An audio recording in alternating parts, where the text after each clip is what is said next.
인생을 살다 보면 수많은 일들을 겪게 됩니다. 전혀 예상하지 못한 일들도 수두룩하게 일어납니다. 예상한 일도 일어나지만 그보다 예상치 못한 일들이 더 많이 일어나는 것이 인생입니다. 인생을 살다 보면 수많은 날들 속에 변화가 교차됩니다. 기쁜 날도 있고 슬픈 날도 있고 화가 나는 날도 있고 어떤 날은 심히 우울한 날도 찾아오게 됩니다. 열심히 살면 다 되겠거니 하고 또 열심히 살아보지만 그 열심으로도 안 되는 일이 있다는 사실을 깨닫게 되는 것이 인생입니다. 인생이 내 손 안에 있는 것처럼 보일 때도 있었지만 결국 뒤돌아보면 내 손 바깥에 있던 나의 생각대로 인생이 흘러가지 않았다는 사실을 또한 깨닫게 됩니다. 그러므로 인생이라는 것은 한 치 앞도 내다볼 수 없는 것이고 장차 우리는 미래에 이루어진 일들을 확신할 수 없습니다. 우리의 손 안에 있는 것이 아니기 때문에 우리는 전혀 감지할 수 없는 것, 우리의 인생이고 그것이 오늘이고 내일이고 우리의 미래적 모습입니다. 전도서 7장 14절에서는 형통한 날에는 기뻐하고 곤고한 날에는 되돌아보아라. 이 두 가지를 하나님이 병행하게 하사 사람이 그의 장래일을 능히 헤아려 알지 못하게 하셨느니라고 말씀합니다. 성경은 인생의 날들을 크게 두 가지로 나누고 있습니다. 형통한 날 또한 곤고한 날이 이루어지리라고 말씀합니다. 이 형통과 곤고의 날이 병행하여서 인생 가운데 나타난다는 것이죠. 교차적으로 나타난다는 것입니다. 이 일을 통해서 하나님께서 원하시는 것은 사람이 장래일을 헤아리지 못하게 하시기 위함이라고 설명을 하고 있습니다. 여러분, 사람이 예상한 대로 계획한 대로 인생이 다 펼쳐지고 이루어진다면 어떤 일이 벌어지겠습니까? 사람은 반드시 교만해질 것입니다. 그리고 또한 나태해질 것입니다. 내 생각대로 이루어지니 얼마나 교만해지고 내 뜻대로 펼쳐지니 또 얼마나 나태한 마음으로 하루하루를 살아가겠습니까? 하나님께서는 사람이 교만하지 못하도록 하기 위해서, 나태하지 못하도록 하기 위해서 인생 가운데 형통과 곤고를 적절하게 배분해서 그 인생의 미래를 전혀 알지 못하도록 이끌어 가신다고 말씀하고 있습니다. 도저히 예상할 수 없는 인생 가운데 겸손히 하나님만을 믿고 의지하게 하시려는 하나님의 깊으신 뜻이 담겨져 있는 것입니다. 이러한 신앙의 고백을 담고 있는 찬양이 우리가 알고 있는 내일 일은 남 몰라요 라는 이 찬양입니다. 1절 가사를 보면 이런 고백을 하고 있습니다. 내일 일은 남 몰라요 하루하루 살아요. 불행이나 요행함도 내 뜻대로 못해요. 험한 이 길 가고 가도 끝은 없고 고네요. 주님 예수 팔레미사 내 손 잡아 주소서. 내일 일은 난 몰라요 장래일도 몰라요. 아버지여 날 붙드사 평탄한 길 주옵소서. 아무것도 알 수 없는 인생 속에 할 수 있는 것은 예수님 붙들고 예수님과 함께 하루하루 살아가는 것뿐임을 고백하는 찬양입니다. 오늘을 살아가면서 우리는 어떤 일이 벌어질지 알지 못한 채 하루를 시작하고 또한 내일을 준비하면서도 내일 당장 어떤 일이 벌어질지 알 수 없는 삶을 지금 매일 반복적으로 살아가고 있습니다. 오늘 무슨 일이 이루어질지 다 알고 있다는 사람, 내일 그리고 내일 모레 내 인생이 어떻게 될지 나는 이미 다 알고 있다는 사람, 거짓말하는 사람이고 사기꾼입니다.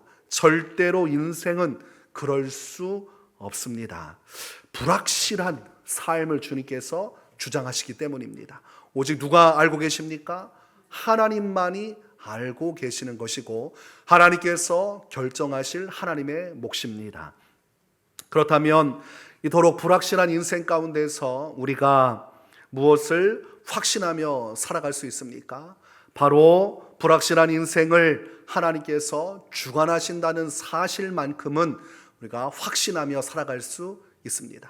인생은 불확실해도 우리 하나님은 확실하신 분입니다. 우리 하나님께서 어떤 일을 하시고 어떻게 역사하시는지 성경에 기록하고 있어요.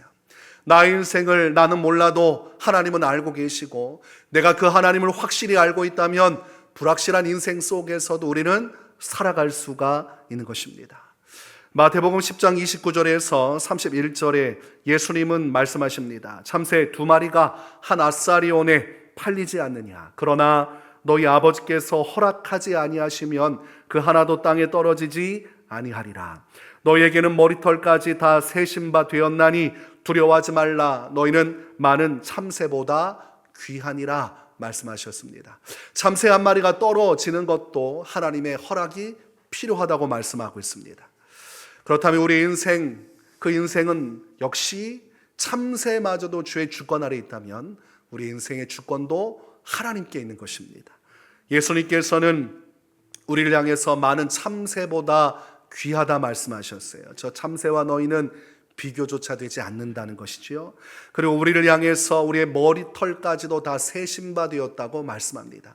그만큼 우리의 인생에 대해서 깊은 관심과 사랑을 가지고 계신 하나님의 손에 우리의 인생의 주권이 달려져 있고, 그러하기에 우리는 이 주권을 가지신 주님이 우리를 사랑하시기에 불확실한 인생 속에서도 하나님 바라보면서 살아갈 수 있는 것입니다. 나를 사랑하시는 주님이, 내가 알지 못하는 나의 인생을 주관하시는 그 주님이 나의 인생을 이끌어 가시니 우리는 어떠한 불확실한 상황 속에서도 소망을 가지고 살아갈 수 있습니다.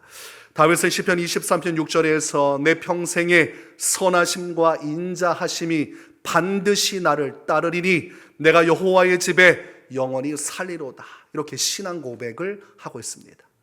우리 하나님은 선하신 하나님, 인자하신 하나님, 그 하나님께서 그 선하심과 인자하심으로 다윗의 인생 전체를 이끌어 가셨다고 말씀하고 있고, 이 땅에서뿐만이 아니라 영원한 하나님 나라에 이르기까지 영생에 이르도록 하나님은 여전히 변함없이 선하시고 인자하심으로 나와 함께 하실 것을 고백하고 있습니다.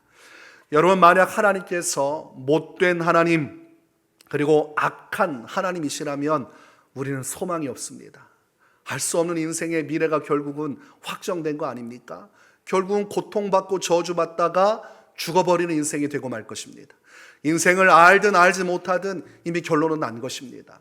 인생의 주권을 가진 하나님께서 우리를 파멸케 하시는 분이라면 무슨 소망이 있습니까? 안다 한들 무슨 의미가 있겠습니까?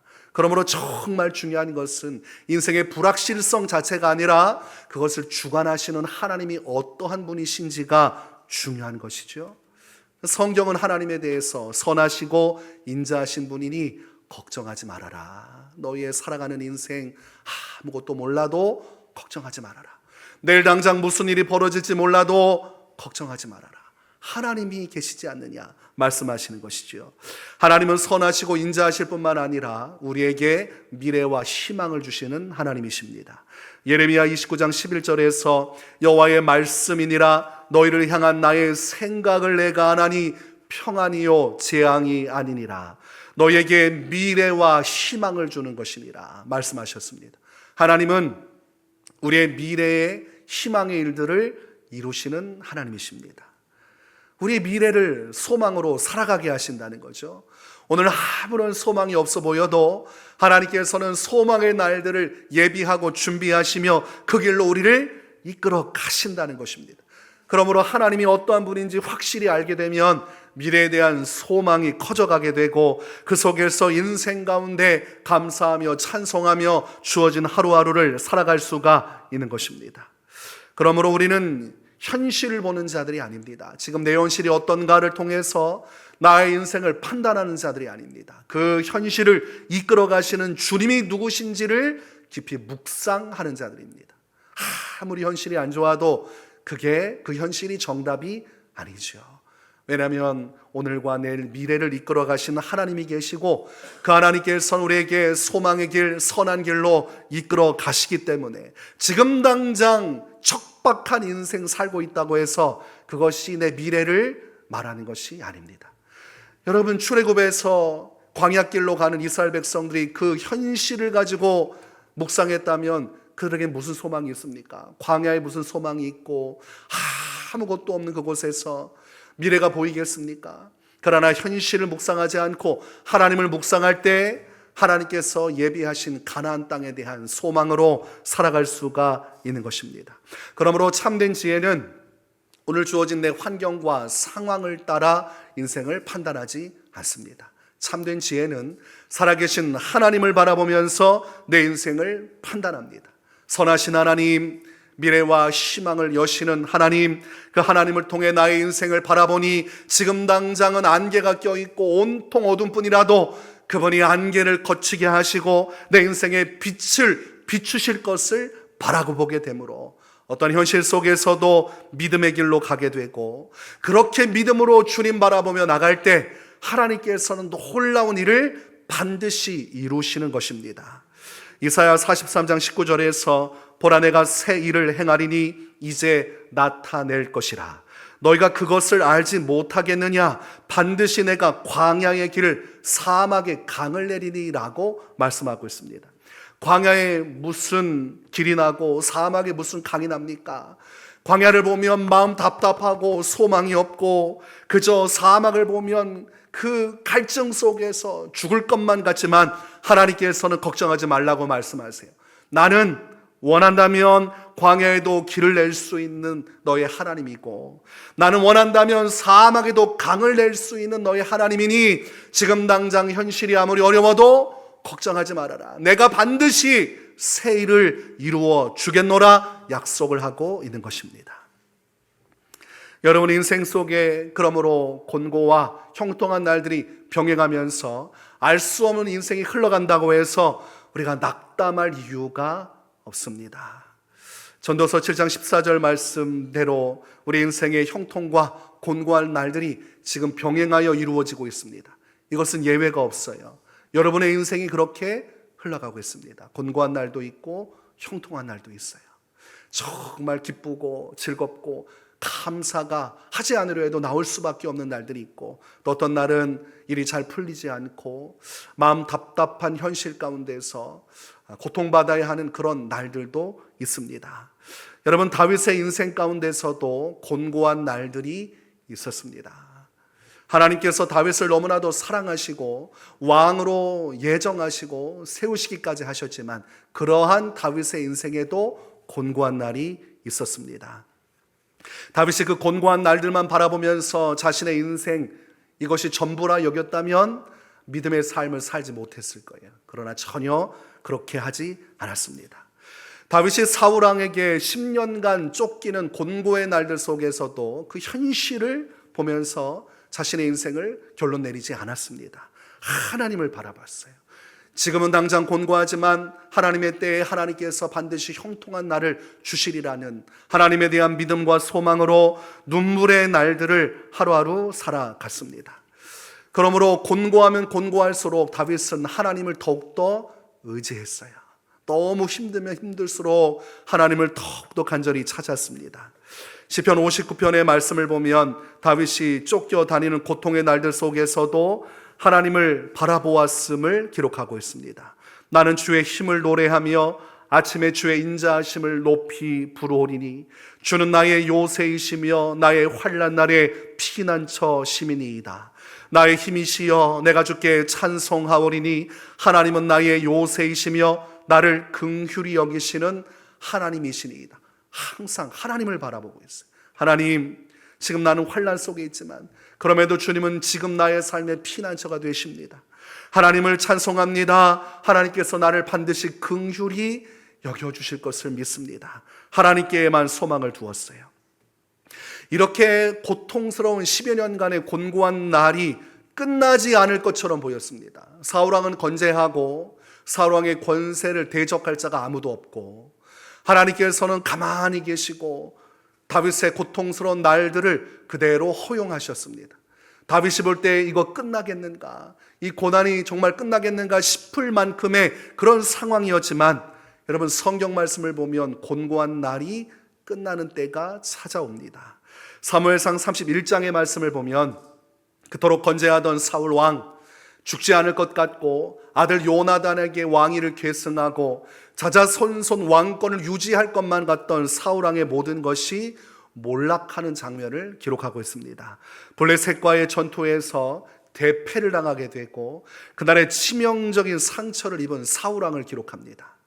그래서 결국은 자살로 마칠 수밖에 없는 사울 왕의 모습과 그 전쟁에서 아들 셋도 함께 죽는 비운의 결과를 기록합니다.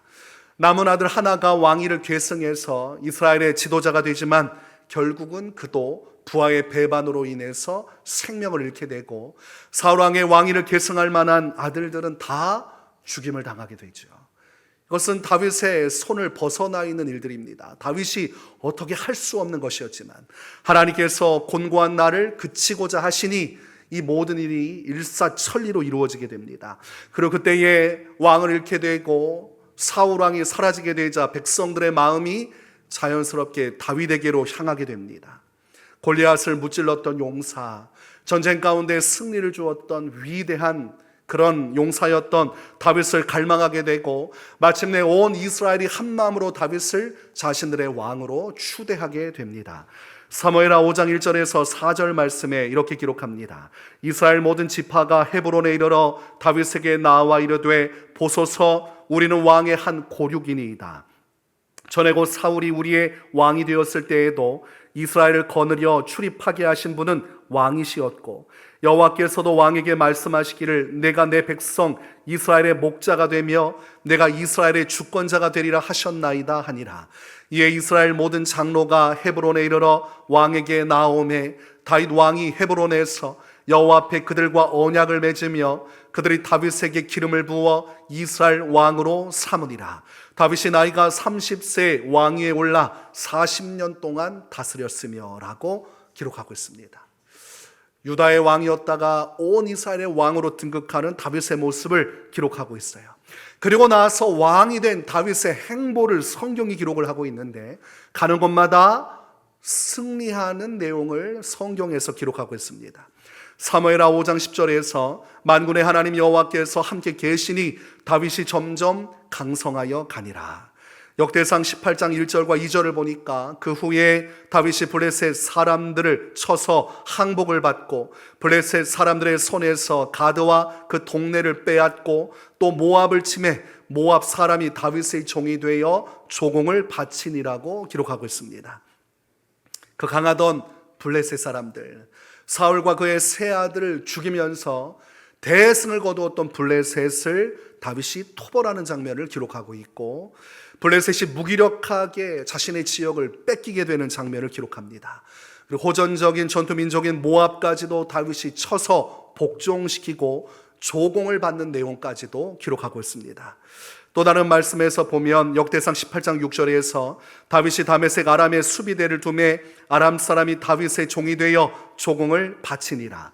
다윗이 어디로 가든지 여호와께서 이기게 하시니라고 기록하고 있고 역대상 18장 13절에서도 다윗이 에돔의 수비대를 두매 에돔 사람이 다 다윗의 종이 되니라. 다윗이 어디로 가든지 여호와께서 이기게 하셨더라고 기록합니다. 아람 군대도 격파하였고 에돔 군대도 격파했습니다. 다윗과 맞붙어 싸우는 나라들이 다 패배하고 말았어요. 다윗이 강대한 나라를 세우는 그 모든 것의 중심은 하나님께서 다윗과 함께하사 어디로 가든지 이기게 하셨기 때문이라고 되어 있습니다. 다윗의 인생에 아무것도 되지 않은 곤고한 날이 있었습니다. 무기력하게 도망만 다녀야 하던 때, 현실을 보면 이미 인생은 끝난 때입니다. 그러나 곤고의 날이 끝나게 되니 하나님께서 형통의 날을 여시고 그 형통의 날을 여시니 막을 자가 없었습니다. 하나님께서 형통하게 하시면 누구도 막을 수 없어요. 하나님의 주권이기 때문입니다. 그런데 이후에 다윗이 왕이 되고 왕권을 가지고 큰 나라를 이루어 가고 난 이후에 다윗의 인생에 또다시 곤고한 날이 찾아오게 됩니다. 사랑하는 아들 압살롬의 그 반역이 일어났습니다. 하나님 앞에서 다윗이 바세바와 간음한 그리고 그의 남편을 살해한 그 죄로 인해서 곤고한 날이 찾아왔어요. 정말로 하나님 앞에서 회개하고 눈물로 간구하고 주님의 자비를 구하는 다윗의 모습이 담겨져 있죠. 압살롬의 반역으로 너무나 힘든 날들을 보내야 했지만 그 속에서도 그 고통의 날, 곤고의 날 속에서도 다윗은 하나님만을 더 절실히 바라보게 됩니다. 시편 42편 4절 그리고 시편 42편 11절 그리고 43편 5절에 보면 다윗의 고백이 담겨져 있어요. 고라자손의 시라고 되어 있지만 이 고라자손이 다윗의 시를 인용해서 사용하고 있는 것입니다. 내 영혼아, 내가 어찌하여 낙심하며 어찌하여 내 속에서 불안해하는가. 너는 하나님께 소망을 두라. 그가 나타나 도우심으로 말미암아 내가 여전히 찬송하리로다. 다시 인생의 곤고한 날이 왔지만 그 속에서도 주어진 환경에 매몰되지 않고 오직 하나님만을 바라보고 불안 속에서도 하나님께만 소망을 두는 다윗의 모습이 기록되어 있습니다. 이미 곤고한 날들을 겪어보니까 하나님이 허락하신 형통의 날이 있다는 사실을 깊이 경험했어요. 곤고한 날에는 오직 주님만을 더 의지하고 바라보아야 함을 알았기에 고통스러운 날들 속에서도 불안을 떨치고 다시 하나님께만 소망을 두고 하나님만을 찬양하고자 하는 다윗의 신앙 고백이 나와 있습니다. 성경 말씀을 보면 압살롬의 반역은 이미 다 성공을 거둔 상태였습니다. 다윗으로서는 이걸 뒤집을 만한 능력이 없었습니다. 그래서 예루살렘 성을 떠나면서 다윗은 슬피 울었습니다. 왕이지만 아무것도 할 수 없는 무기력함 속에서 자신의 아들의 손에 의해 죽게 되었고 나라를 빼앗기게 된 그 고통 속에 울었어요. 무기력한 그 상황 속에 이르렀지만 하나님께서 다윗을 기억하셔서 곤고의 날을 끝내게 하십니다. 다 망한 상황이었지만 압살롬의 전략이 무너지게 하심으로 하나님의 개입하심 속에서 결국은 압살롬의 반역은 실패로 끝나게 되고 다윗은 다시 예루살렘 성으로 돌아와서 왕권을 계속해서 이어나갈 수가 있었습니다. 다윗은 자신의 인생 가운데 이 곤고한 날, 고난의 날이 찾아온 것을 누구보다 절실히 경험한 사람이에요. 그러나 그는 곤고한 날 속에 이루어진 고난이 결단코 헛되다고 말하지 않습니다. 시편 119편 71절에서 고난당한 것이 내게 유익이라 이로 말미암아 내가 주의 율례들을 배우게 되었나이다 고백하고 있습니다. 고난의 날이 없었다면 자신은 하나님께 마음을 두지 않았고 자신의 성공을 기뻐하면서 자신의 인생을 누리는 일에 더 마음을 썼을 것입니다. 그러나 고난 속에서 오직 주님만을 찾을 수밖에 없는 그 고통스러운 현실 속에서 하나님의 말씀을 붙들고 의지하면서 주의 말씀을 더 깊이 깨닫고 그 말씀에 순종함으로 주님의 놀라운 은혜를 경험했으니 이 고난의 때, 곤고한 날이 저주 섞인 날들이 아니라 그것은 하나님 앞에서 더 나의 믿음이 견고해질 수 있는 축복의 날들이었음을 고백하고 있는 것입니다. 여러분, 이 고백이 오늘날 성도의 고백과 같은 것입니다. 오늘 본문 말씀에서 기록합니다. 우리가 알거니와 하나님을 사랑하는 자 곧 그의 뜻대로 부르심을 입은 자들에게는 모든 것이 합력하여 선을 이루느니라. 곤고한 날도 형통한 날도 고통과 괴로움의 날들도 감사와 찬송과 소망의 날들도 병행하여 일어나는 이 모든 일들도 하나님께서 하시는 것이고 그 곤고와 그 형통의 모든 날들을 통해 하나님은 하나님의 사랑하는 자들의 인생을 가장 선한 길로 인도하고 계신다고 성경은 아주 분명하게 말씀하고 있습니다. 선하신 하나님, 인자하신 하나님, 미래와 희망을 주시는 하나님이시기에 성도된 우리, 예수 그리스도 안에서 부름받은 하나님의 자녀된 우리의 인생을 결단코 내버려 두지 아니하시고 이 병행의 날들 속에서 가장 선한 길로 이끌어 가시는 주님을 우리에게 분명하게 말씀하고 있는 것입니다. 여러분, 작가가 이야기 스토리의 끝을 해피엔딩으로 계획하고 글을 쓰게 되었어요. 그 주인공이 그 내용 속에서 곤고와 형통의 날들을 맞게 되지만 결국은 어떻게 되겠습니까? 해피엔딩으로 끝나겠죠? 누가 막을 수 있습니까? 작가가 그렇게 결정하면 그렇게 끝나는 겁니다. 우리 인생의 작가는 하나님이시죠. 하나님께서 우리 인생의 가장 선한 길로 우리 인생을 글로써, 그림으로써 쓰시고 그려가신다고 되어 있어요. 그것이 바로 합력하여 선을 이루시는 하나님에 관한 말씀입니다. 그러므로 인생이 아무리 불확실해도 하나님이 확실하시고 그분이 가장 선한 길로 우리를 이끌어 가신 분이시라면 우리 인생은 두려워할 것이 아니라 하나님께만 소망을 두고 오늘도 믿음으로 살아갈 수 있어야 합니다. 지금 우리 인생의 지금이 곤고한 날일 수도 있고 형통한 날일 수도 있어요. 곤고하든 형통하든 여러분 하나님을 믿으시기 바랍니다. 우리 하나님께서 가장 좋은 길로 이끌어 가신다는 이 성경의 신실한 약속을 믿고 올해 한 해 동안 우리를 인도하신 하나님, 이 땅에서의 모든 삶뿐만 아니라 영원을 책임져 주시고 인도하실 우리 선하신 인자하신 하나님만을 바라보면서 오늘도 감사와 기쁨으로 주님 앞에 서시길 주님의 이름으로 축원합니다. 이 시간 우리 함께